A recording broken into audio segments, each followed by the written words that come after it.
அருட்பெருஞ்சோதி ஆண்டவரே போற்றி போற்றி.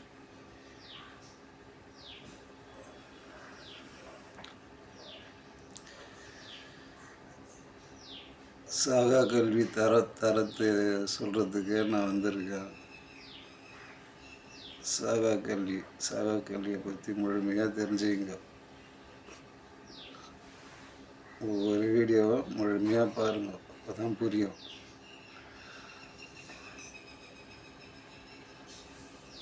முதல்ல தியானம் எப்படி பண்ணணும், தியான முறை எப்படி செய்யணும், அதை முதல்ல தெரிஞ்சுங்க. தியானம் பண்ண முறையை நான் சொல்லித்தரேன், அதே மாதிரி செய்யும். நல்லா தரையில் அமர்ந்துங்க. ஏதோ ஒரு நல்ல துணியாக போட்டுங்க, சுத்தமான துணியாக இருக்கட்டும். துணியை கீழே போட்டு நல்லா அமர்ந்துங்க. அமர்ந்து ரெண்டு கண் இதுதான் சூரியக்கலை சந்திரக்கலைன்னு சொல்லுவாங்க. ரெண்டு கண்ணை எடுத்துன்னு போய் நெத்தி நடுவில் சேருங்க. ரெண்டு கண்ணை எடுத்துன்னு போய் நெத்தி நடுவில் சேருங்க. சேர்த்து கண்ணை மூடிங்க. அந்த கண்ணை எப்போவுமே மேலே பார்த்தா மாதிரியே இருக்கணும். அப்படி உட்காருங்க. அதே மாதிரி வழக்கு நம்ம உக்காஞ்சா வழக்கு நம்ம நெத்திக்கு நேராக இருக்கணும். இந்த ஜோதியானது நெத்திக்கு நேராக இருக்கணும். ஜோதியே கடவுள்னு கும்பிட்றோம். அந்த ஜோதி நம்ம நெத்திக்கு நேராக இருக்கணும். நெத்திக்கு நேராக வச்சு கடவுளை வணங்கணும். கடவுளை வணங்கணுன்னா முதல்ல வயிறு சுத்தமாக இருக்கணும். நல்லா உடலை சுத்தம் பண்ணிக்கணும். உடலை சுத்தம் பண்ணி குடலையும் சுத்தம் பண்ணிக்கணும். குடலையும் முக்கியமாக சுத்தமாக வச்சுருக்கணும். சாப்பிடுங்க, சாப்பிட வேணான்னு சொல்ல, சாப்பிடுங்க. ஒரு வேலையோ 2 வேலையோ. நைட்டில் சாப்பிடக்கூடாது. சுத்தமாக அதிகமாகவும் சாப்பிடக்கூடாது. அரை வயிறில் தான் இருக்கணும். அதிகமாக சாப்பிட்டா தூக்கம் வந்துடும். அதிகமாக சாப்பிட்டா உனக்கு மூச்சு அடைக்கும். அதனால் தியானம் பண்ணும்போது வயிறு சுத்தமாக இருக்கும். வயிறு சுத்தமாக இருந்தால் தான் நம்ம மூச்சோட காற்று மேலே போகும், மேலே ஏறி இறங்கும். எந்த சாப்பாடு சாப்பிட்டாலும் சாதா சாப்பாடு சாப்பிட்டா கூட அது குழஞ்ச சாப்பாடாக இருக்கணும். நல்லா வேக வச்சு சாப்பிடணும். குழஞ்சி இருந்தால் தான் குடலில் போய் கொஞ்சம் ஈஸியாக இறங்கும் கீழே. அப்போது குடலை சுத்தம் பண்ணுறதுக்கு கொஞ்சம் சுத்தமான வழியாக இருக்கும். ஏன்னா நான் முறுன்னு எதுவுமே சாப்பிடாதீங்க. கொஞ்சம் குழஞ்ச மாரியே சாப்பாடை வச்சு சாப்பிடுங்க. குழஞ்ச மாரி இருந்ததுன்னா டக்குன்னு குடலை விட்டு இறங்கிடும். சுத்தப்படுத்திங்க.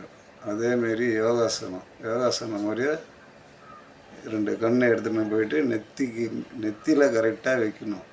நெத்தியில் வச்சு 2 கண்ணை மூடி நெத்தியில் வைக்கிறதுக்கு முன்னே அந்த வழக்கை நம்ம நெத்திக்கு நேராக வர மாரி ஒரு ஸ்டூல்கள் போட்டு வழக்கத்துக்கு மேலே வச்சுங்க. நல்லா அமர்ந்து நம்ம உட்காந்து முதல்ல நம்ம பார்த்துக்கணும். நம்ம நெத்திக்கு நேராக இருக்குதா வழக்கு அப்படின்னு பார்த்துக்கின்னு உட்காருங்க.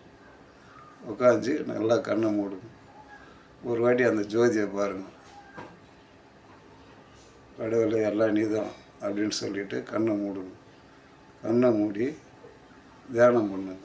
தியானம் பண்ணும்போது அம்மா அம்மா அம்மா அம்மா தியானம் பண்ணும்போது ஆம்.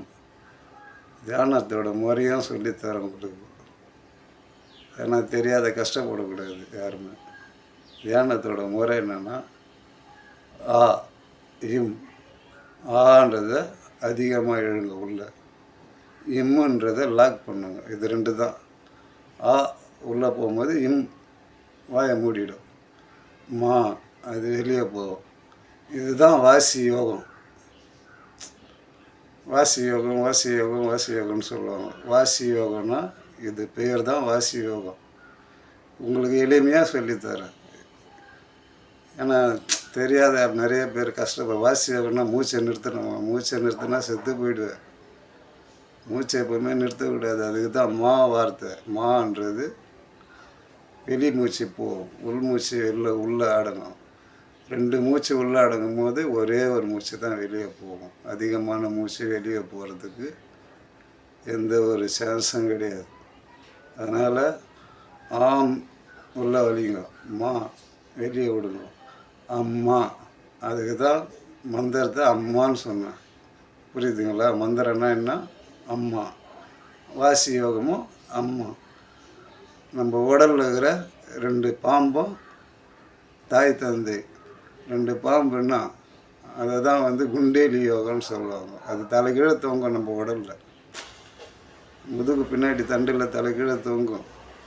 அந்த பாம்பை எழுப்பத்துக்கு தான் இந்த வார்த்தையை ஆமுன்னும் போது அது உணரும். ஆமுன்றது நம்ம உயிர் எழுத்து, நம்ம உயிரில் எத்தனை போய் சேர்க்கும். ஆமுன்னும் போது நம்ம மூச்சை அடக்கும். ஆம் அப்படின்னும் போது நம்ம மூச்சை 2 உதரம் ஒன்றா சேர்க்கும்போது அந்த மூச்சு போய் லாக் ஆகிடும். மானும் போது கொஞ்சம் மூச்சு வெளியே போகும். இது பேர் தான் வாசி யோகம்.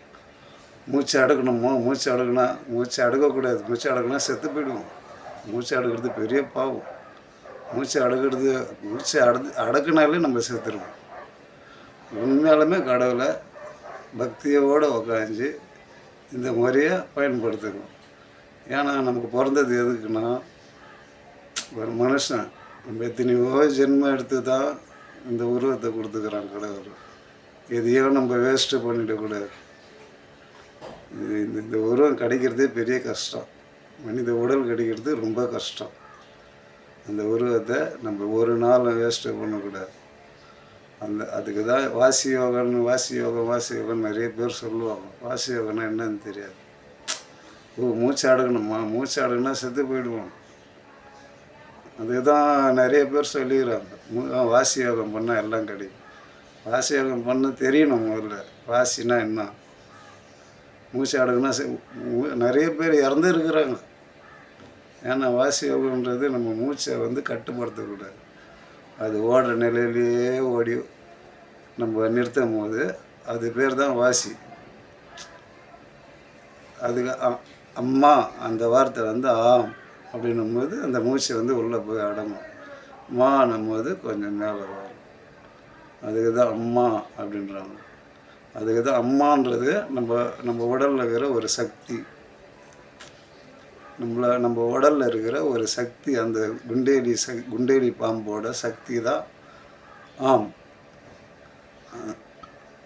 அந்த பாம்பு தலையை இப்படி தூக்க ஆரம்பிக்கும். இப்படி தூக்கும் போது அது தலைக்கு மேலே வரைக்கும் ஏறும். அது ஏறினா தான் ஞான நிலையை அடைய முடியும். ஞான நிலைன்னா ஏதோ ஞானம் கிடச்சி பேரறிவு. அது அந்த பேரறிவு அடையிறதுக்கு குண்டலி சக்தி யாருன்னா மட்டும்தான் முடியும். முக்கியமாக பக்தி வேணும். பக்தி இல்லைன்னா எதையுமே அடைய முடியாது. முழுமையான பக்தி இருக்கணும். முழுமையான பக்தி இருந்து இந்த அம்மா அப்படின்ற வார்த்தையை நீங்கள் யூஸ் பண்ண அது தானாக அந்த குண்டலியோட சக்தி மேலே எழும்பும். மேலே எழும்பும் போது எல்லாம் உணரலாம். உங்களுக்கே தெரியும் நம்ம உடலில் ஏதோ பண்ணுது அப்படின்னு. முதல்ல நம்மளை அழுத்துகிற மாதிரி இருக்கும். தலையை போட்டு அழுத்துகிற மாதிரி இருக்கும். அழுத்தும் போது பயந்துடாதீங்க. எப்போவுமே பயப்படக்கூடாது. நம்ம உயிரே வாழான்ட்டு தான் கடவுள்கிட்ட ஒப்படைக்கிறோம். ஏன்னா மனிதன் பிறந்ததே அதுக்கு தான். அவர் படைச்சதான் அதுக்கு தான். வாழ்க்கைன்றதே கிடையாது. முழுமையான வாழ்க்கை நம்ம உயிரை கடவுள்கிட்ட ஒப்படைக்கிறது பேர் தான் வாழ்க்கை. அது பேர் தான் வாழ்க்கை. வாழ்க்கைன்னா நான் 4 குழந்தைங்கள பெற்றுட்டேன், 4 பெற்று போட்டேன், அதுங்களுக்கு சாப்பாடு அது உண்மை. அது கர்மம். வாழ்க்கை இல்லை, அது பேர் கர்மம். நம்ம எத்தனையோ பிறப்பு பிறந்து எத்தனையோ பிறப்புக்கு அப்புறம் ஒரு பிறப்பு மனித பிறப்பு.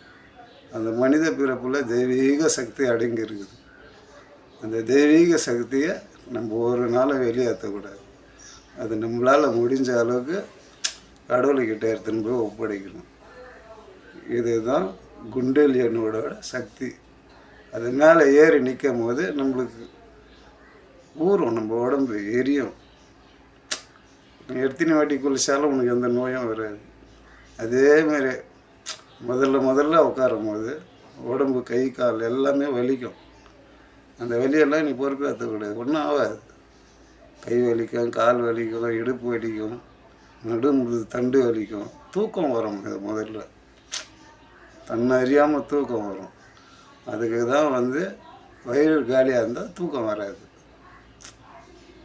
ஏன்னா வயிற்றில் அழுக்கு இருந்தால் தான் நம்மளுக்கு தூக்கம் இழுக்கும், நரம்பை லாக் பண்ணிடும். நரம்பை லாக் பண்ணால் நம்மளோட மொத்தமாக கண்ணோட நரம்பு எல்லாமே லாக் பண்ணால் நம்ம தூக்கம் தானாகவே தூங்கிடும். தூங்கக்கூடாது. தூங்காமல் இருந்து நல்லா வீழ்ச்சி பார்க்கணும்.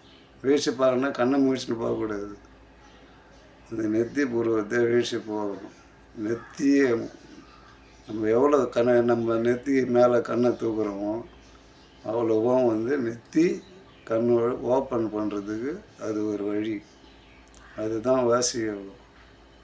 வாசின்றது எங்கேயுமே போய் தேடுறதில்லை. அம்மா, அதுதான் வாசி யோகம்.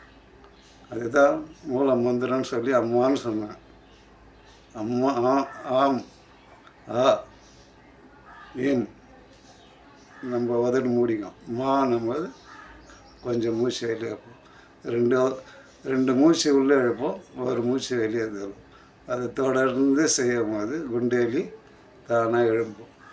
தானாக எழும்பும்போது இந்த இடுப்பு வலி, அது எழும்பும்போது இடுப்பு கண்டிப்பாக வலிக்கும். அந்த இடுப்பு வலி அதிகமாக இருக்கும்போது செய்யாதீங்க, விட்டுருங்க. பொறுமையாக ஒன்றுமே டக்குன்னு எதுலேயுமே மேலே ஏற முடியாது. டக்குன்னு மேலே ஏறினா டக்குன்னு கீழே வந்துடுவோம். டக்குன்னு எதையுமே நம்ம அடையவும் முடியாது. டக்குன்னு அடையிறதுக்கு நம்மளுக்கு கடவுள் கொடுக்கணும். அந்த அருளை நம்மளுக்கு கொடுக்கணும்.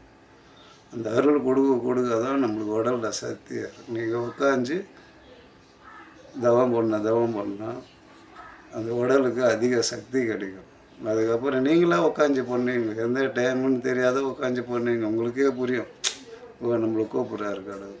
தானாகவே போவோம், தானாகவே உட்காருவோம், தானாகவே பண்ணுவோம். எல்லாமே நம்மளை அறியாமலே நம்ம பண்ண ஆரம்பிச்சிடும். ஏன்னா உன்னை அழைச்சிட்டாரு, அதுக்கு மேலே ஒன்றும் பண்ண முடியாது. அப்படி பண்ண அந்த குண்டேலி சக்தியை தலையிலேருந்து திருப்பியும் இறங்கிடும். 2 பாம்பை மேலே ஏறும். இதுதான் சிவசக்தின்னு சொல்லுவாங்க. சிவசக்தின்னு சொல்கிறாங்கன்னா இதுதான் சிவசக்தி. வாசி சிவா, இதுதான் வாசின்றது சிவா. சக்தி சிவசக்தி. இது 2 பாம்பு பேர் தான் சிவசக்தின்னு சொல்லுவாங்க. சிவசக்தியை தான் வந்து நிறைய பேர் குண்டேலினின்னு சொல்லுவாங்க. ஒவ்வொருத்தவங்க ஒரு மாதிரியாக சொல்லுவாங்க. எனக்கு தெரிஞ்சது இதுதான். அதனால் இந்த குண்டேலினி சக்தியை எழுப்பத்துக்கு அந்த வார்த்தை முழுமையான வார்த்தை. ஏன்னா மூச்சை அடக்கக்கூடாது. மூச்சை அடக்கணும்னா நம்ம இறந்துருவோம். மூச்சை அடக்காமல் செய்கிறது பேர் தான் குண்டேலினி. அந்த குண்டேலினி பாம்பு நம்மளை மீறி மேலே ஏறும். ஆனால் சுத்தம் முக்கியம். வயிறு சுத்தமாக இருக்கணும், அழுக்கு இருக்கக்கூடாது. அதுக்கு தான் 2 வேளையாக சாப்பிட்டாலும் நம்ம போய் உட்கார டைமில் குடல் அழுக்கு இல்லாத எல்லாத்தையும் ட்ரை பண்ணி சுத்தப்படுத்திடணும். வயிறு சுத்தமாக இருக்கணும். எதுக்கு சுத்தம்ன்றாங்கன்னா இது பேர் தான் சுத்தம். சுத்தமாக இருந்தா சாப்பிடாமலாம் சாப்பிடலன்னா இறந்துருக்கும். சாப்பிடாமே இருக்கக்கூடாது, சாப்பிடணும். ஒரு வேளை நல்லா தாங்குறவங்க ஒரு வேளை, அது சக்தி ஏற நீங்கள் ஒரு வேளை தான் சாப்பிட ஆரம்பிச்சிருக்கீங்க. உங்களுக்கே பிடிக்காது, சாப்பிட வேணாடா, இதுக்கு மேலே நம்ம சாப்பிட்டா கஷ்டமாக இருக்கும். நம்ம யோகாசனம் பண்ணணும், நம்ம தியானம் பண்ணுறது கஷ்டமாக இருக்கும். அதனால் நீங்களே அதை ஒதுக்கிடுவீங்க. சத்தான பொருளாக சாப்பிடணும். சாப்பிடும் போது நம்மளுக்கு அந்த உடலில் எப்போவுமே அந்த ஆரோக்கியம் இருந்துக்கின்னே இருக்கும். நீங்கள் அதிகமாக உட்காந்து ஒரு அருள் அதிகமாக கடிக வாசி யோகம் உங்களுக்கு தானாகவே உணர்வீங்க. அந்த உள்ள மூச்சு அடங்கி மேலே போய் அந்த அந்த குண்டேலினி தலைக்கு மேலே ஏறுறது தெரியும். அது தெரிஞ்சு கொஞ்ச நேரம் நிற்க வைக்கணும். நம்ம அதுக்கு தான் வந்து எல்லா சாமிக்கும் வந்து மேலே ஒரு பாம்பு வச்சுருப்பாங்க, தலையை மூடிக்கணும். அந்த பாம்பு நம்ம உடம்பு உள்ள தலைக்கீழ இருக்குது. அந்த பாம்பை நம்ம எழுப்பணும். அது எழுப்புறதுக்கு வாசி யோகம். வாசி யோகன்றது எல்லாம் மூச்சு அடக்கணும், மூச்சு அடக்கணும். அது மூச்சு அடக்கக்கூடாது. மூச்சு அடக்குனா இறந்து போயிடும். அம்மான்ற ஒரு வார்த்தையிலே மூச்சு அடங்கும், மூச்சை வெளியே போகும். இது பேர் தான் வாசி யோகம். இதை பண்ணிக்கின்னு வாங்க. இன்னும் நிறைய சொல்லணும் உங்களுக்கு. சாகா கல்வியோட முழுமையான விளக்கத்தை சொல்லிவிட்டு அப்புறமா தான் இந்த வீடியோவே நான் முடிப்பேன். சாகா கல்வினா என்ன, சாகா கல்வியோட சாக மாட்டோம். நம்ம உடலை உருக்கிறதுக்கும் நம்ம தெரிஞ்சுக்கணும்.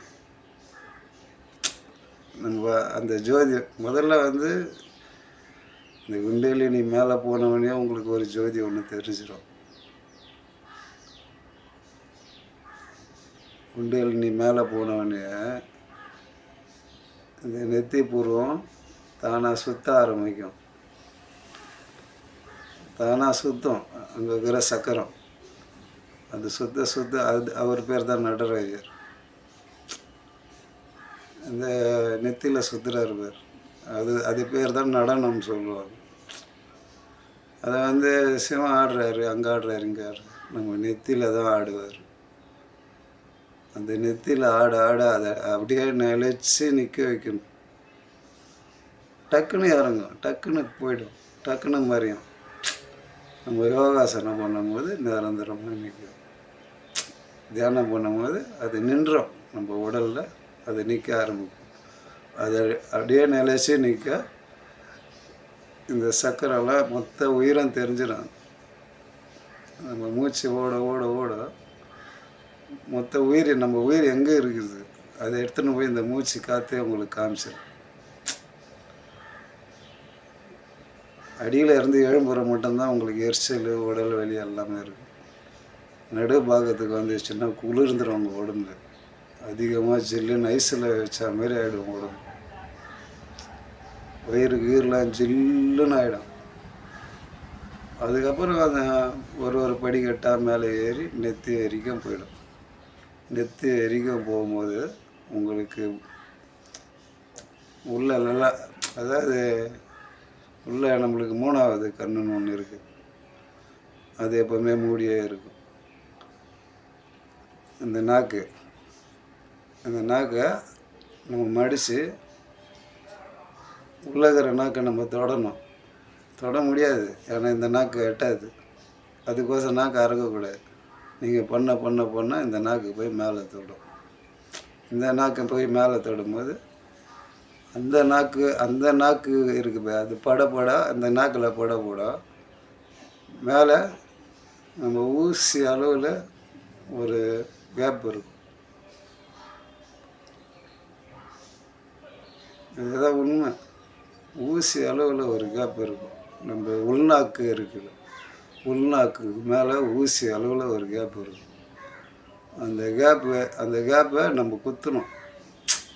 இந்த நாக்கு எடுத்துன்னு போய் அந்த நாக்கில் அடிக்கும்போது இதுக்கு வாசி யோகம் முக்கியம். மூச்சு பயிற்சின்னுவாங்க. மூச்சு பயிற்சி, வாசி யோகம் எல்லாமே ஒன்று தான்.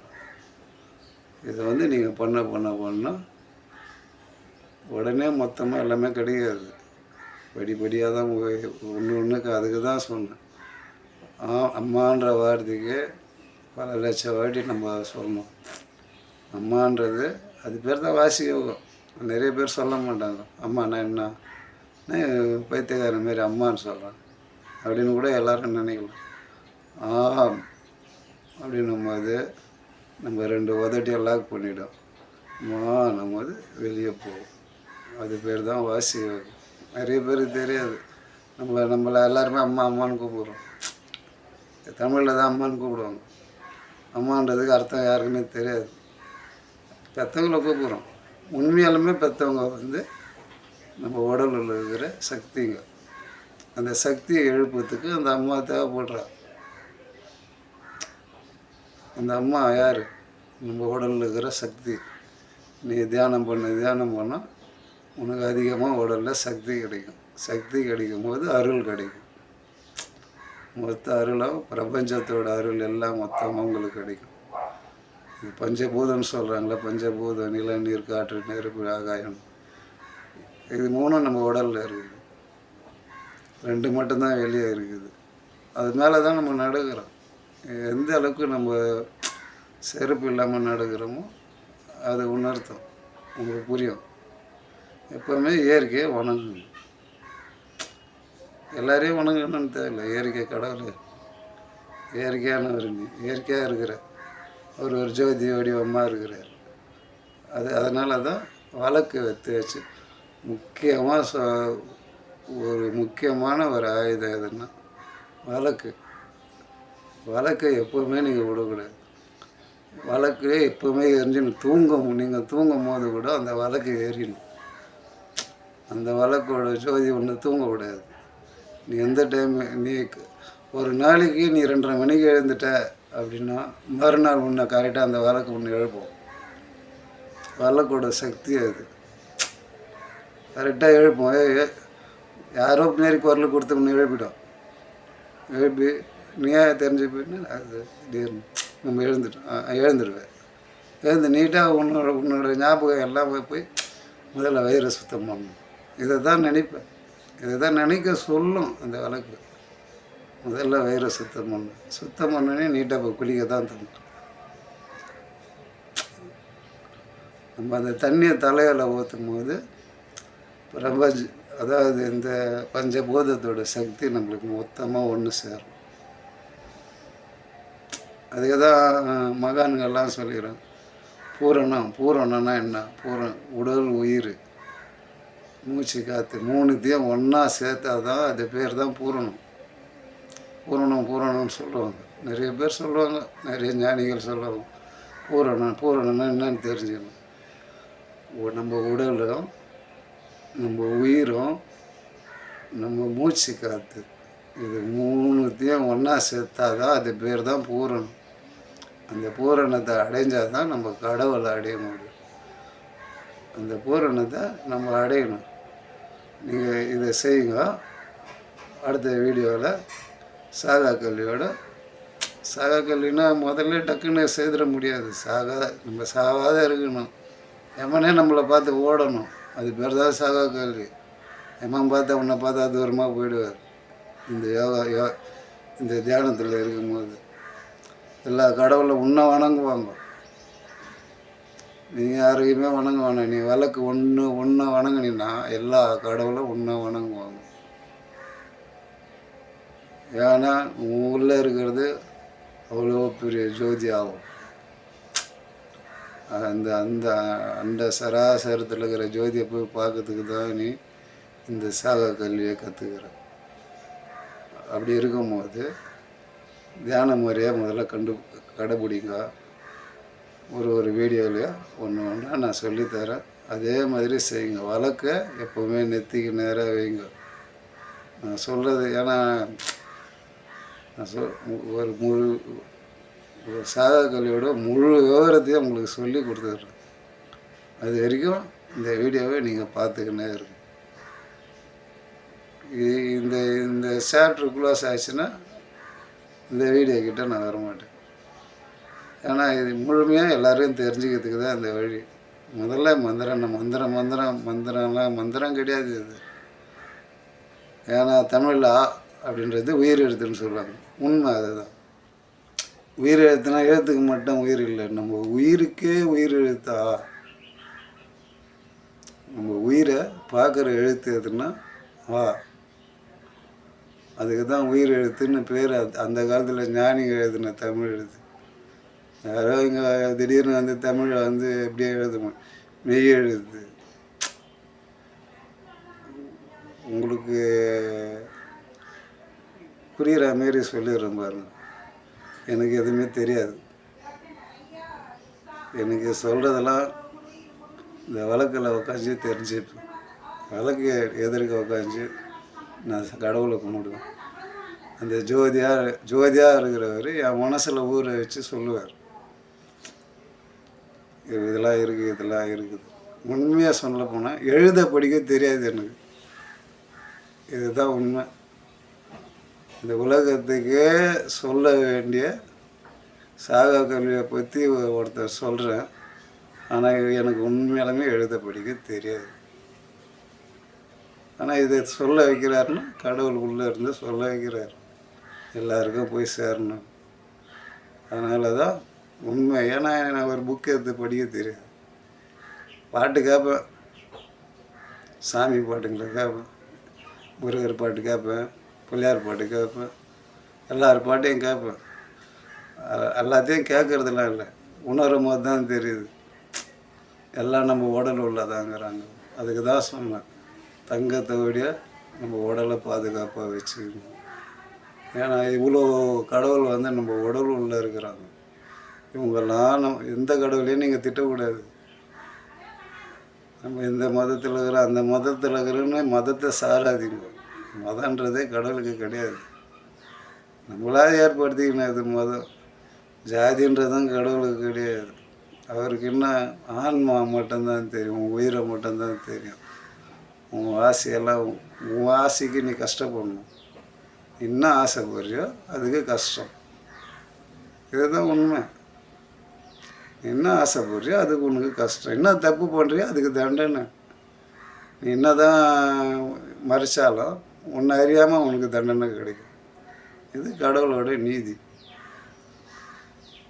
ஏன்னா நீதியோடு வாழ்கிறவர், நேர்மையோடு வாழ்கிறவர் கடவுள் வந்து எதுவுமே அறியாதவர்.